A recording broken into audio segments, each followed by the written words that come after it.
বলো বলো বড়দা বলো, মানুষ না দেবতা।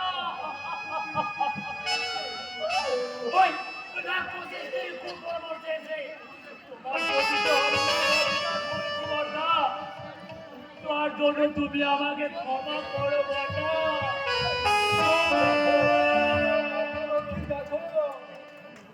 ওই ডাক্তার দেওর একটা একটা জুতো পালিশ করা, একটা রিক্সা চালানো পুলি উঠে পায়ে ধরে কাঁদছে, দেখে নিশ্চয়ই তোমার চোখ চলে ভরে উঠেছে লক্ষ্মী।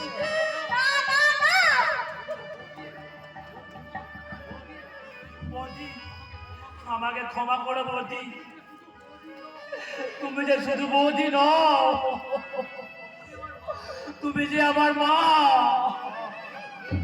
কোন মা কি পারে তার সন্তানকে খুন করতে?